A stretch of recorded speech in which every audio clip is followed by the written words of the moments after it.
नमस्कार, मैं विक्रम सिंह। बच्चों, आप सबको मैंने वादा किया था कि इंपॉर्टेंट क्वेश्चंस का लिस्ट दूंगा और मैंने एक पार्ट दे दिया है कल और आज उसका दूसरा पार्ट दे रहा हूं। कोई भी प्रश्न आपको पूछना हो मुझसे, कोई भी बात मुझे कहना हो तो ज़रूर मुझे कॉल में बता सकते हैं, या कॉल ना करें, व्हाट्सएप कर दें तो मैं आपको उनके जवाब दे दूंगा। तो बच्चों, चलो आगे बढ़ते हैं और क्लास करते हैं कि कैसे कैसे प्रश्न आते हैं। हमारा विलियन, इलेक्ट्रोकेमिस्ट्री, केमिकल काइनेटिक्स, उसके बाद D and F block elements के हमने क्लास आपको दे दिए, क्वेश्चंस दे दिए। अब देखते हैं उपसंयोजी रसायन के प्रश्न क्या होते हैं, कोऑर्डिनेशन केमिस्ट्री के प्रश्न क्या होते हैं। आज देखेंगे, शुरुआत कर रहे हैं कोऑर्डिनेशन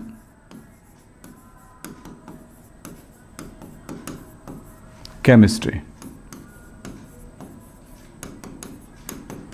यानी उपसंयोजी रसायन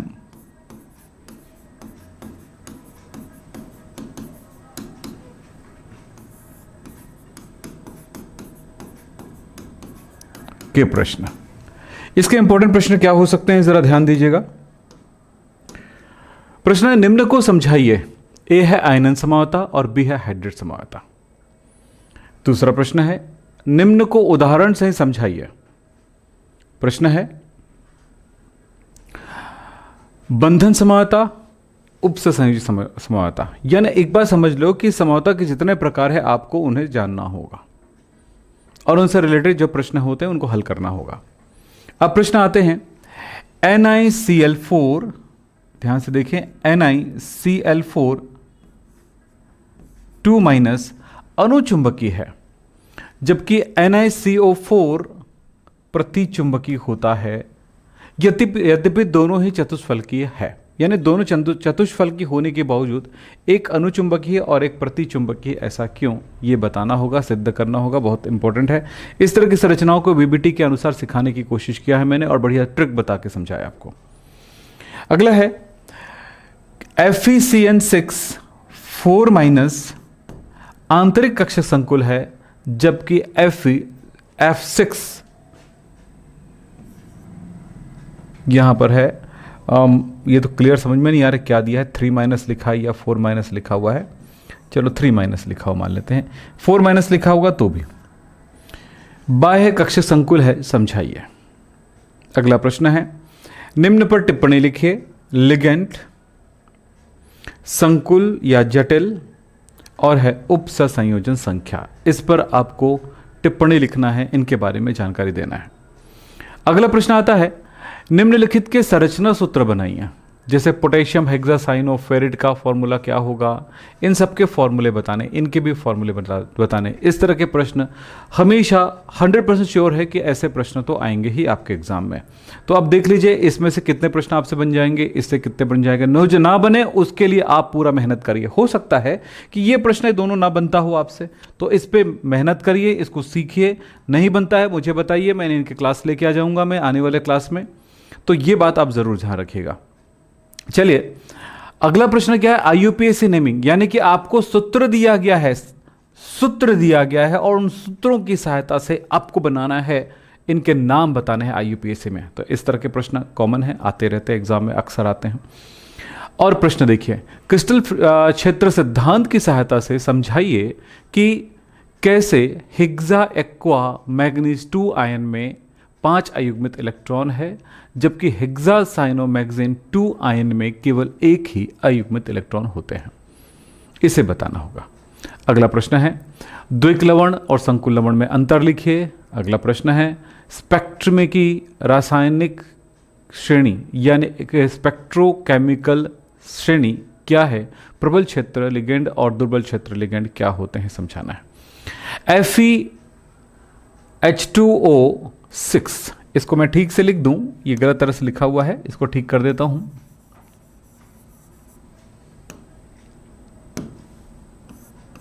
सिक्स 3+ प्रबल चुंबकीय है, जबकि FeCN6 3- दुर्बल अनुचुंबकीय होता है, क्यों। अगला प्रश्न है, टिप्पणी लिखिए। किलेट, उपसंयोजन मंडल और क्षेत्र लिगेंड में अंतर लिखिए। अगला प्रश्न है कि अष्टफल की क्रिस्टल क्षेत्र में कक्षकों के विपाटन को दर्शाइए, और दूसरा लिखा हुआ है चतुष्फल की क्रिस्टल क्षेत्र में कक्षकों के विपाटन को दर्शाइए। 16वां प्रश्न लिखा है समन्वय यौगिकों के लिए वर्नर तथा उपस संयोजन सिद्धांत समझाइए। आगे चलते हैं। अब आ रहे हैं हम हेलो एल्केन तथा हेलो एरीन।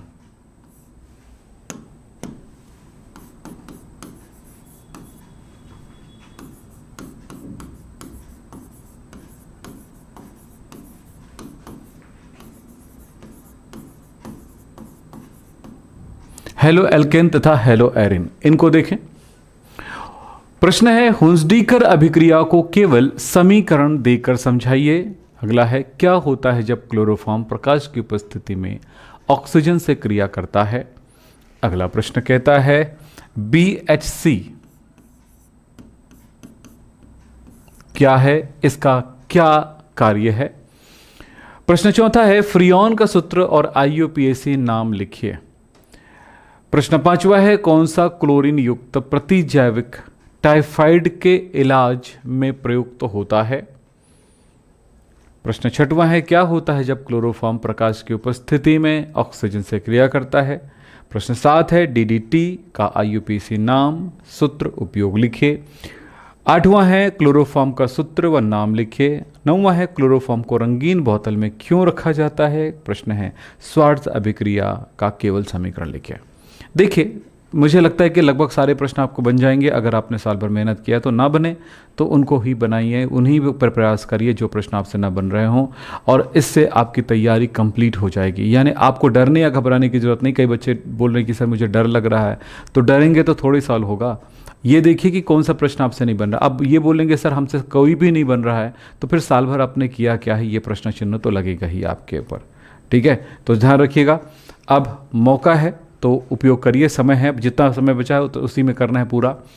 प्रश्न 11 है किस हैलोजन यौगिक को अग्निशामक की तरह प्रयुक्त किया जाता है। इसका नाम सूत्र व उपयोग लिखें। अगला प्रश्न है फिंकलस्टीन अभिक्रिया का केवल समीकरण दीजिए। प्रश्न अगला है मार्कोनिकॉफ का नियम क्या है, क्रियाविधि भी समझाइए। अगला प्रश्न खराश प्रभाव क्या है, उसकी भी क्रियाविधि समझाइए। अगला प्रश्न है निम्न अभिक्रिया को समीकरण देकर समझाइए। फिर लिखा है पहला फ्रेडल-काफ्ट अभिक्रिया और दूसरा है फिटिग अभिक्रिया। निम्न अभिक्रिया को समीकरण देकर समझाइए। रायमर्टिमन अभिक्रिया, वुड्स अभिक्रिया, ये है वुड्स अभिक्रिया।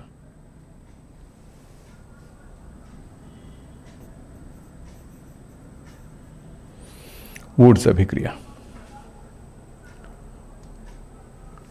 फिर बात करते हैं, अगला प्रश्न है वुड्स अभिक्रिया, वुड्स फिटिग अभिक्रिया, वुड्स फिटिग अभिक्रिया है वो। अगला प्रश्न है निम्नलिखित अभिक्रिया को समीकरण द्वारा समझाएंगे। सैंडमेयर अभिक्रिया, हेलोफॉर्म अभिक्रिया। SN2 यानी कि द्विअणुक नाभिक स्नेही प्रतिस्थापन अभिक्रिया की क्रियाविधि को उदाहरण सहित समझाइए। और अगला प्रश्न है SN1 यानी एक आणविक नाभिक स्नेही प्रतिस्थापन अभिक्रिया की क्रियाविधि को उदाहरण सहित समझाइए। अगले प्रश्न की तरफ चलते हैं। प्रश्न नंबर 8 हेलो एल्केन और hello arene, halo alkane hello Erin की अपेक्षा अधिक क्रियाशील होता है क्यों। अगला प्रश्न है क्या होता है जब, इस टाइप के प्रश्न आते हैं। इथाइल ब्रोमाइड पर सोडियम इथॉक्साइड की क्रिया होती है।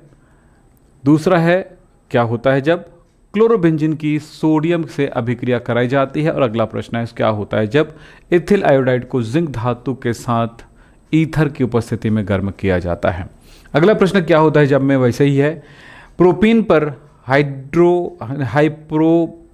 हाइपोब्रोमिक अम्ल के साथ क्रिया कर, हाइपो है ये, हाइप्रो नहीं है ना, हाइपोब्रोमिक अम्ल के साथ हाइपोब्रोमिक अम्ल की अभिक्रिया कराते हैं।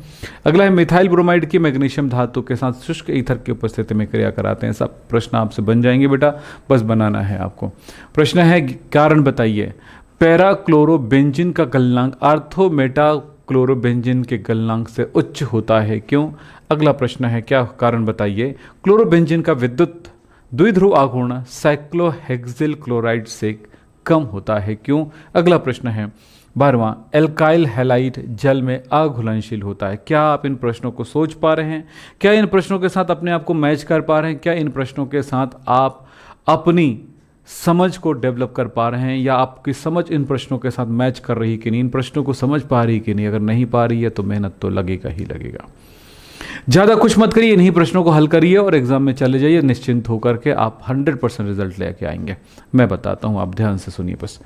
हेलो एल्केन कार्बनिक विलायक में आसानी से घुल जाते हैं क्यों, ये प्रश्न है।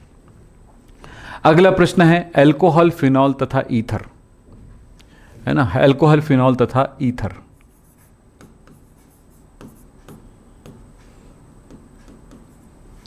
तो ये क्या है? पहला प्रश्न लिखा है कि फिनॉल अम्लीय प्रकृति का होता है क्यों। दूसरा प्रश्न है जो दिया गया स्ट्रक्चर है उसका आईयूपीएसी में नाम लिखिए।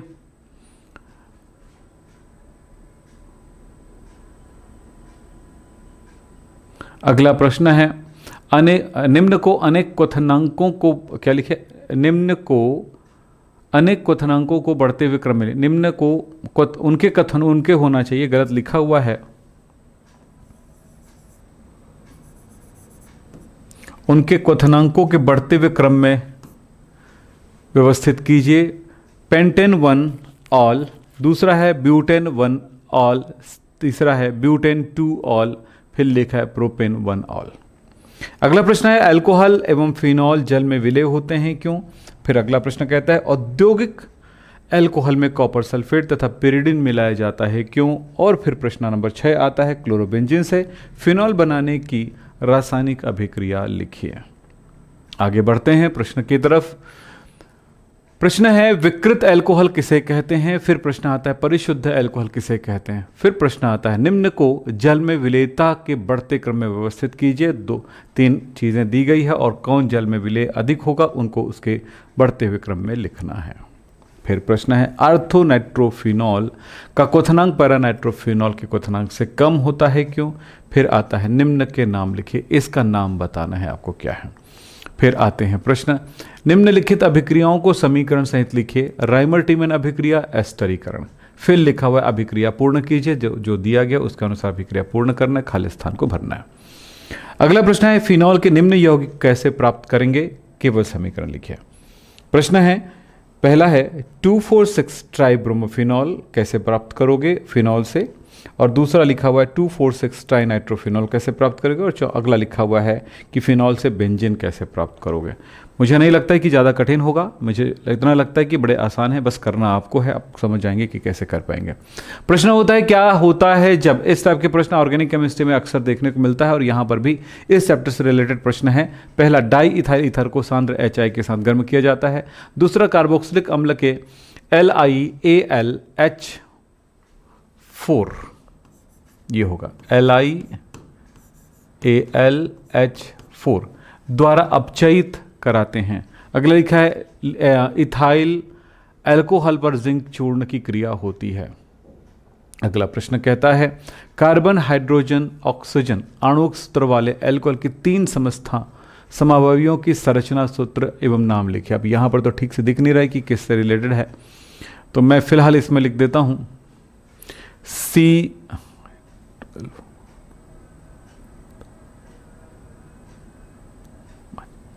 C5H12O के लिए आप ऐसा करके दिखा दीजिए। मैं कुछ दे रहा हूं आपको। अगला प्रश्न है क्यूमिन से फिनॉल बनाने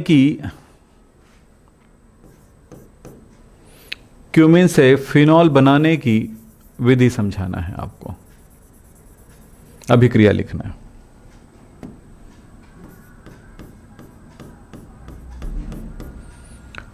फिर लिखा है निम्न अभिक्रियाओं में क्या लिखे को पहचानिए।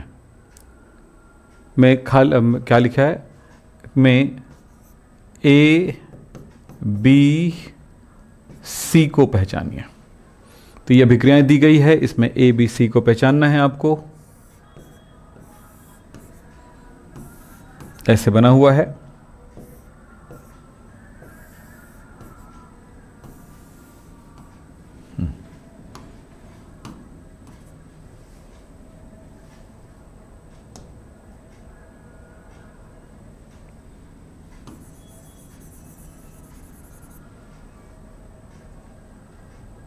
ये से C, ऐसे ही इसमें भी ये C क्या है B से। ये लीजिए, H2SO4 से इनसे H2SO4 बनाता है। तो ABC को पहचानना। अगला प्रश्न लिखा है निम्न अभिक्रियाओं को समीकरण सहित लिखिए। ए है विलियमसन संश्लेषण, विलियमसन ईथर संश्लेषण। दूसरा है कोल्बे अभिक्रिया। प्रश्न है कैसे प्राप्त करोगे फिनॉल से पिक्रिक अम्ल, और दूसरा लिखा हुआ है 2 मिथाइल प्रोपेन से 2 मिथाइल प्रोपेनॉल। अगला प्रश्न है निम्नलिखित परिवर्तन कैसे करेंगे। प्रश्न है उसका समीकरण लिखना है। बेंजाइल क्लोराइड से बेंजाइल एल्कोहल और ग्रिनॉड अभिकर्मक से प्राथमिक एल्कोहल, और लिखा है इथाइल एल्कोहल से ईथर। प्रश्न तो है आसान बेटा, पर जवाब तो आपको ही देना है। प्रश्न हल करके देखिए, जहां पर आप अटक जाएंगे उन प्रश्नों को मुझे मैसेज करिए। इन नंबरों पर आप मुझे उस प्रश्न का स्क्रीनशॉट ले करके मुझे मैसेज करें। फिर बात करते हैं निम्न परिवर्तन कीजिए, केवल समीकरण लिखिए। पहला है मिथेनॉल से इथेनॉल, दूसरा है इथेनॉल से मिथेनॉल। अगला प्रश्न कारण दीजिए। अल्कोहल संगत आणविक द्रव्यमान वाले हाइड्रोकार्बन की तुलना में जल में अधिक घुलनशील होते हैं, क्यों? फिर प्रश्न आता है आपके पास फिनॉल अम्लीय होते हैं, क्यों? इस प्रश्न को और दोबारा देख चुके हो। कई प्रश्न रिपीट होते हैं, कई प्रश्न बार बार आए हुए हैं, बस यह कि प्रश्नों का रूप चेंज हुआ है। अगला है एल्डिहाइड कीटोन और कार्बोक्सिलिक अम्ल वाला चैप्टर। अब अगले चलते हैं। प्रश्न लिखा है 2 क्लोरोहेक्सेनोइक अम्ल की संरचना सूत्र बनाइए। फिर अगला प्रश्न क्या है देखें। अगला प्रश्न लिखता है फॉर्मेलिन क्या है, इसका उपयोग लिखिए। फिर क्या प्रश्न है टॉलन अभिकर्मक किसे कहते हैं। फिर प्रश्न आता है कड़वे बादाम का तेल किसे कहते हैं। नेक्स्ट फेलिंग विलियन ए क्या है और बी है फेलिंग विलियन बी क्या है। फिर है क्या होता है जब कैल्शियम एसीटेट को कैल्शियम फॉर्मेट के साथ गर्म किया जाता है।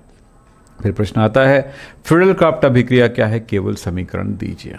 फिर बात करते हैं अगला CH3CHO का IUPAC में नाम बताना है। फिर CH3COOH का IUPAC में नाम बताना है। फिर अगला प्रश्न है क्वथनांक को निम्न को क्वथनांक के बढ़ते हुए क्रम में लिखो।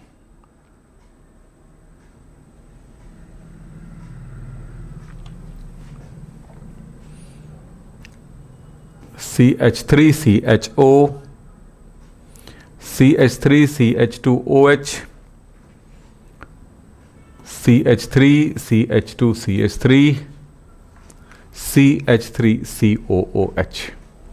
अगला प्रश्न है निम्न पदों को समझाइए। पहला हाइड्रोजन, दूसरा कीटल और तीसरा है ऑक्सिम। अगला प्रश्न है एक एसिड लिखा पहला एसिटिक अम्ल प्रोटॉन देता है जबकि इथाइल अल्कोहल नहीं, जबकि दोनों में ही हाइड्रोक्सिल समूह होते हैं, क्यों? एसिटिक अम्ल की तुलना में फॉर्मिक अम्ल और मोनोक्लोरो एसिटिक अम्ल प्रबल अम्ल है, क्यों? ये से प्रश्नों का जवाब आपको देना है बेटा। और ऐसे प्रश्नों के लिए हमने अगर डिटेल क्लास हमारे पढ़े हैं तो ज़रूर आप उनमें देखेंगे कि ये सारी चीज़ें अच्छे समझाया गया, बहुत अच्छे समझाया गया। अगला प्रश्न कहता है कि निम्न को समझाइए। कीटोन के क्वथनांक संगत अणु द्रव्यमान वाले समावयवी एल्डिहाइड की अपेक्षा कुछ अधिक होते हैं। अगला है कार्बोक्सिलिक अम्लों के क्वथनांक समान अणुभार वाले अल्कोहल की अपेक्षा उच्च होते हैं। फिर अगला प्रश्न कहता है निम्न को समझाइए। पहला है आइडोफार्म, दूसरा टिशनको अभिक्रिया, तीसरा है क्लेमेंशन अभिक्रिया, अगला स्मीट, फिर अगला है काटरमैन कोच अभिक्रिया। बहुत इंपॉर्टेंट रिएक्शंस आपके सामने आ गए। प्रश्न आता है कि क्या होता है जब एसिटिक अम्ल PCl5 से क्रिया करता है। एसिटल्डिहाइड का जिंक अमलगम और HCl की उपस्थिति में अपचयन कराया जाता है। फिर लिखा है एसीटोन पर NaOH और I2 की क्रिया कराई जाती है। फिर प्रश्न है सोडियम एसीटेट को सोडा लाइम के साथ क्रिया कराई जाती है। फिर अगला है ग्रिग्नार्ड अभिकर्मक शुष्क ईथर की उपस्थिति में कार्बन डाइऑक्साइड से अभिक्रिया करता है, जल अपघटित होता है। निम्न अभिक्रिया को समझाइए। गटरमैन अल्डिहाइड संश्लेषण, रोजनमुंड अभिक्रिया, और अगला आता है फॉर्मेल्डिहाइड के 2 उपयोग। निम्न अभिक्रिया को समझाइए। स्टीफन अभिक्रिया, बेंजोइन संघनन और रोजनमुंड अपचयन को समझाना है। और लिखा गया है कि बेरियम सल्फेट का क्या कार्य है। आप समझ रहे होंगे इन प्रश्नों को कितना महत्वपूर्ण आपके लिए। तो जितना हो सके मैं क्वेश्चन जल्दी जल्दी पढ़ूं ताकि आप बैठ के इन प्रश्नों को हल करें आराम से, ठीक है। आज शनिवार है, बेहतर मेहनत करना है आपको, रात भर मेहनत करिए। कल संडे को सो जाइए, खेलिए कूदिए, घूमिए फिरिए, जो करना है करिए। चलिए साहब, निम्न अभिक्रिया को समझाइए। पहला अल्कोहल संघनन, दूसरा कैनिज़ारो अभिक्रिया, तीसरा कार्बोक्सिलीकरण, चौथा पार्किन अभिक्रिया और पांचवा है वोल्फ किश्नर अभिक्रिया। क्या होता है जब केवल समीकरण लिखना है?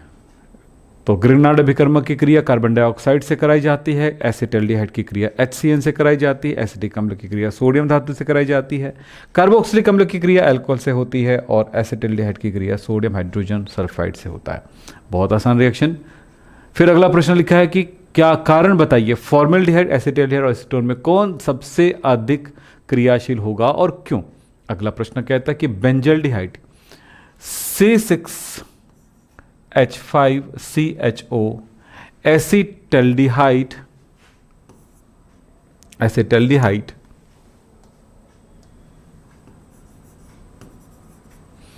से कम क्रियाशील होता है, क्यों?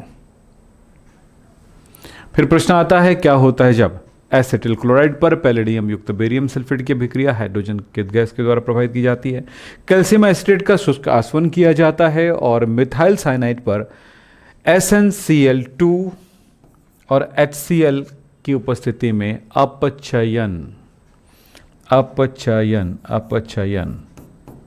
के पश्चात जल अपघटन कराने पर क्या होता है? एसिटाल्डिहाइड पर इथाइल अल्कोहल की क्रिया HCl गैस की उपस्थिति में कराई जाती है और अगला लिखा है एसिटाल्डिहाइड पर टॉलेंस अभिकर्मक की क्रिया कराई जाती है। अगला प्रश्न की तरफ चलें। ये प्रश्न, इस तरह के प्रश्न बहुत ही मजेदार होते हैं। एक कीटोन A जिसका अणुसूत्र लिखा है C4H8O है, यौगिक A क्लोरोफॉर्म द्वारा अपचयित होकर हेलोफॉर्म द्वारा उपचयित होकर, उपचारित होकर क्या है वो? उपचारित होकर B बनाता है। हेलोफॉर्म द्वारा अभिक्रिया द्वारा उपचारित होकर के B बनाता है। B सल्फ्यूरिक अम्ल के साथ क्रिया करने पर C बनाता है और C मोनोओजोनाइड D बना लेता है। यौगिक D जिंक चूर्ण की उपस्थिति में जल अपघटन करने पर यौगिक E बनाता है। यौगिक A, B, C, D और E को पहचानिए, इनमें होने वाली अभिक्रिया लिखिए। बहुत आसान प्रश्न है। थोड़ा अगर आपने पढ़ा होगा तो इसका भी जवाब आप दे सकते हैं। प्रश्न भारी दिखता है लेकिन होता आसान है ये सा। कैसे प्राप्त करोगे? प्रोपेनॉन से प्रोपीन, बेंजल्डिहाइड से बेंजोफिनोन और बेंजोइक अम्ल से बेंजल्डिहाइड। नाइट्रोजन युक्त कार्बनिक यौगिक यानी कि एमीन वाला चैप्टर है, एमाइन वाला चैप्टर है। लिखा है एथिल एमीन जल में विलेय है जबकि एनिलीन नहीं, समझाइए क्यों? प्रश्न है द्वितीयक एमीन प्राथमिक एमीन से अधिक क्षारीय होता है, क्यों? फिर लिखा है मिर्बेन का तेल किसे कहते हैं, इसका सूत्र व उपयोग लिखिए। प्रश्न है सेंडमेयर अभिक्रिया को समझाइए। अगला प्रश्न गैब्रियल थैलामाइड अभिक्रिया, उसके बाद है एनिलीन जल में अविलेय है लेकिन HCl में विलेय है। फिर प्रश्न डाइएजुटीकरण से आप क्या समझते हो? फिर प्रश्न है इथाइल एमीन से एसीटोन प्राप्त करने का केवल समीकरण लिखे। मेंडियस अभिक्रिया को समझाइए। देखिए प्रश्न की वैरायटी देखते जाइए और ऐसे प्रश्नों को हल करना है। आप मुझे जरूर कमेंट में बताइए, चैट में बताइए कि क्या इन प्रश्नों को हल कर पाओगे, कहीं पर कठिनाई तो नहीं है। अगर नहीं है तो फिर उनको बना के ही आप एग्ज़ाम में जाएं, और उन प्रश्नों को छोड़ के जाएंगे तो फंस जाएंगे बेटा एग्ज़ाम में। पहले से बता देता हूँ आपको। और ये बात और बता दूं, जब एग्ज़ाम से होके आओगे तो ज़रूर बताना कि भाई कौन कौन सा प्रश्न आपसे फंसा था इसमें से।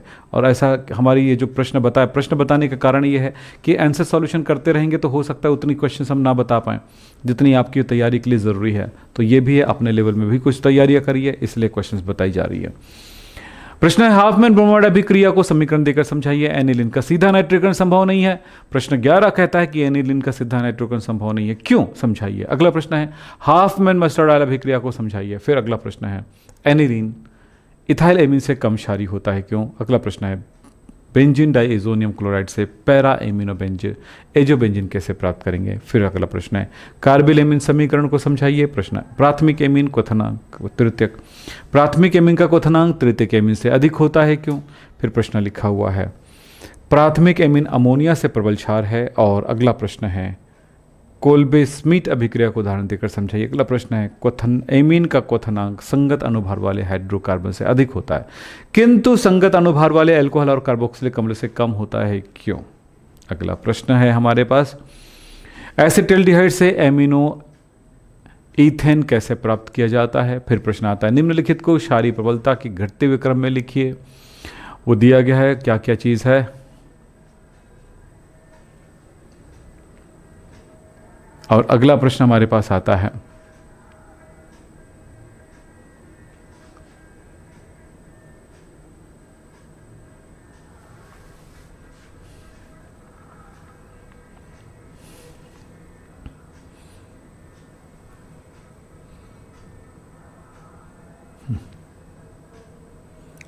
C2H5 C2H5 NH2 C2 नहीं ऐसा नहीं, इसको एक काम करता हूँ मैं लिख देता हूँ CH3, ये है C2H5 NH2, अगला है C2H5 ट्वाइस NH और ये NH3। एसिटामाइड से एमिनो ईथेन कैसे प्राप्त करोगे। अगला प्रश्न है एनिलीन फ्रीडल कार्बन अभिक्रिया नहीं देता है, क्यों? बहुत इंपॉर्टेंट प्रश्न है आपके साथ। अगला प्रश्न है एनिलीन कैसे पैरा हाइड्रोक्सी एजोबेंजीन कैसे प्राप्त करोगे। अगला प्रश्न है युग्मन अभिक्रिया को समीकरण देकर समझाइए। फिर आगे आते हैं जैव अणु बायोमॉलिक्यूल्स।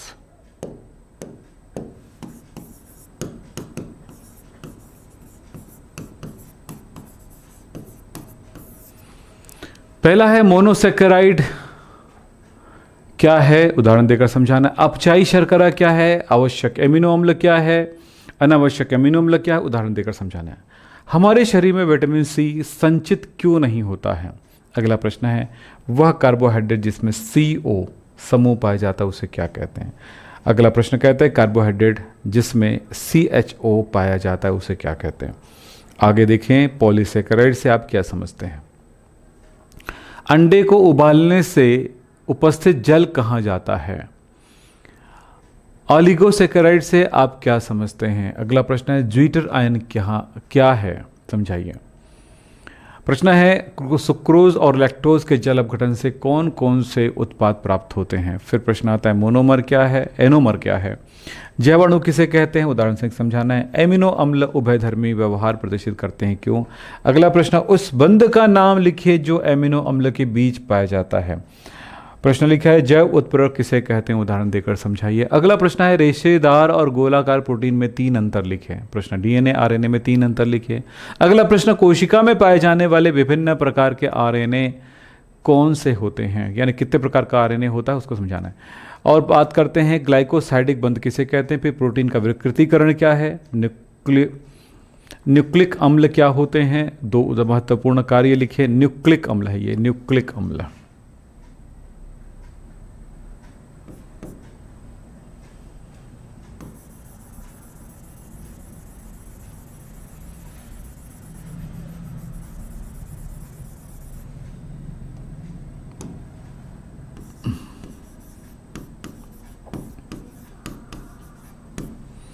विटामिन A और C हमारे लिए क्यों आवश्यक है, इसका महत्वपूर्ण स्रोत क्या है। न्यूक्लियोटाइड और न्यूक्लियोसाइड में क्या अंतर है ये बताना है आपको। फिर टिप्पणी लिखिए पेप्टाइड बंध और एंजाइम क्या है। प्रश्न है DNA फिंगरप्रिंट क्या है, इसके उपयोग लिखिए। फिर DNA के 2 रज्जुक समान नहीं होते हैं, क्यों, एक दूसरे की पूरक होते हैं, समझाइए। फिर लिखा है हमारे शरीर में विटामिन C संचित क्यों नहीं होता है। इस तरह से सारे इंपॉर्टेंट प्रश्न मैं आपको बता चुका हूं और इन्हीं सारे प्रश्नों के साथ आप पूरी तैयारी करिएगा। क्लास तो छोटा देने की कोशिश किया क्योंकि मैं यहाँ पर कोई किसी भी उत्तर को एक्सप्लेन करने के लिए नहीं आया था। सारे प्रश्न हो जाए फिर उसके बाद आपके पास हो गए 2 क्लास, इससे पहले वाला क्लास और ये वाली क्लास, दोनों क्लास को आधार मान करके जितने भी प्रश्न हैं सारे प्रश्नों को एक बार अच्छे से रट लीजिए, घोट लीजिए, पढ़ लीजिए, मेहनत कर लीजिए। एग्जाम में जब जाओ ये प्रश्न आए तो आपसे बन के आना चाहिए। अगर नहीं बना तो इसका मतलब है कि आपने मेहनत करने के से भागे हैं, अच्छी तैयारी नहीं की है। सबसे सुपर क्वेश्चंस का लिस्ट मैं दे चुका हूं आपको।